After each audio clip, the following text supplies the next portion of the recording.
Tahu nggak sih, ancaman terbesar buat keamanan digital kita itu sebenarnya bukan virus canggih atau kode-kode rumit. Ancaman terbesarnya itu jauh lebih dekat, yaitu pikiran kita sendiri. Selamat datang di dunia rekayasa sosial. Coba deh kalau kita ngomongin soal peretas, apa yang kebayang di benak kalian? Pasti barisan kode yang hijau-hijau itu kan? Atau algoritma super canggih yang bisa jebol sistem apapun? Ya, itu semua memang bagian dari permainannya. Tapi, alat mereka yang paling kuat justru jauh lebih simpel dan, jujur aja, jauh lebih bahaya. Senjata terkuat mereka itu, ya, kita sendiri, psikologi manusia. Kemampuan mereka buat memanipulasi, meyakinkan, dan menipu. Karena pada akhirnya, celah keamanan terbesar di sistem manapun itu bukan di softwarenya, tapi di manusia yang mengoperasikannya.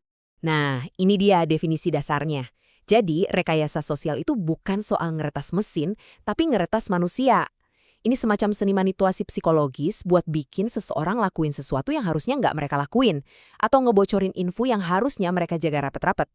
Oke, pertanyaannya sekarang, gimana cara kerjanya? Kok bisa seefektif itu? Para penyerang ini tuh jago banget dalam menekan tombol-tombol psikologis yang kita semua punya. Yuk, kita lihat beberapa pemicu utama yang mereka eksploitasi. Yang pertama, otoritas. Kita kan dari kecil udah diajarin buat hormat dan patuh sama figur yang punya wewenang. Polisi, dokter, bos di kantor. Nah, penyerang tahu banget soal ini. Dan mereka seringkali nyamar jadi seseorang yang punya kuasa. Nah, ini contoh klasiknya. Dengan pura-pura jadi orang dari departemen IT, penyerang ini manfaatin kecenderungan alami kita buat nurut sama orang yang kelihatannya lebih paham teknis. Hasilnya, kita bisa aja, tanpa pikir panjang, ngasih kunci digital kita gitu aja. Berikutnya, urgensi. Pernah ngerasa nggak kalau kita lagi di bawah tekanan waktu, kemampuan kita buat mikir jernih itu langsung anjlok? Nah, para penyerang ini sengaja menciptakan rasa panik atau urgensi palsu buat maksa kita bikin keputusan cepat tanpa mikirin akibatnya. Wah, contoh yang ini cerdik banget. Mereka menggabungkan dua hal. Kelangkaan, produk baru yang lagi nge-hype, sama urgensi. Pesannya seolah-olah beli sekarang sebelum kehabisan. Kita panik, buru-buru klik tautannya, dan tanpa sadar, kita udah masuk ke situs web berbahaya yang siap nyolong data kita. Tombol psikologis ketiga yang mereka manfaatkan, kepercayaan. Manusia itu kan makhluk sosial. Kita punya kecenderungan buat mau nolong dan percaya sama orang lain. Penyerang yang sabar bakal ngeluangin waktu buat ngebangun hubungan dan dapetin kepercayaan kita dulu sebelum mereka melancarkan serangan. Coba bayangin deh skenarionya. Ada telepon masuk, orangnya kedengeran ramah banget, ngakunya ahli keamanan, dan nyebutin beberapa detail tentang perusahaan kita biar terdengar meyakinkan.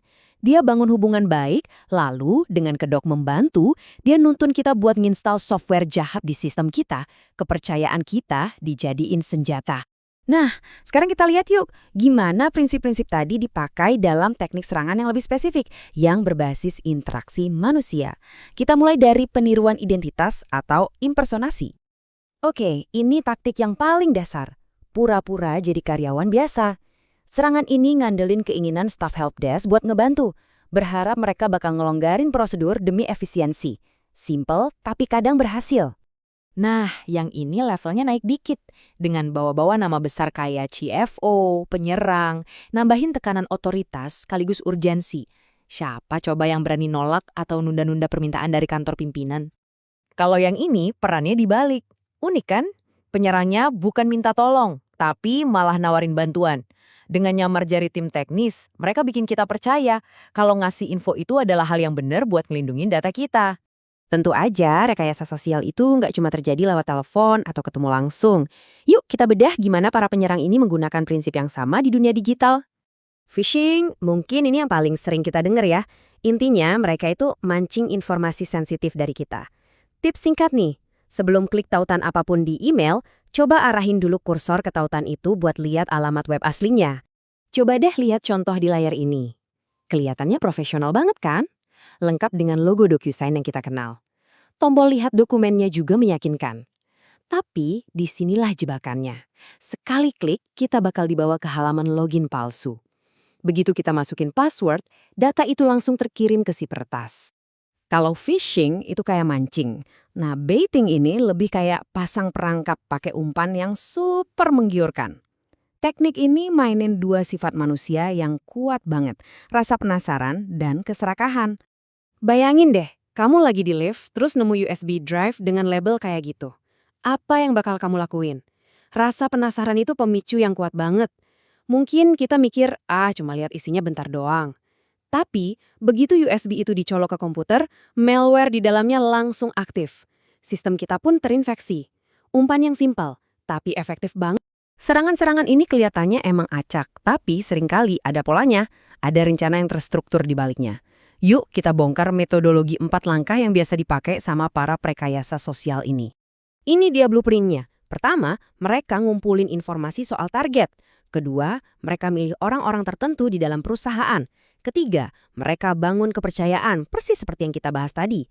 Dan terakhir, setelah kepercayaan itu terbentuk, mereka manfaatin hubungan itu buat dapatin apa yang mereka mau. Setelah kita lihat semua teknik dan strategi ini, kita jadi sampai pada satu kesimpulan yang, jujur aja, agak bikin khawatir soal sifat asli dari ancaman ini. Dan ini dia inti masalahnya. Kita bisa aja punya firewall paling canggih, antivirus termahal, tapi nggak ada satupun dari teknologi itu yang bisa nambal kelemahan manusia.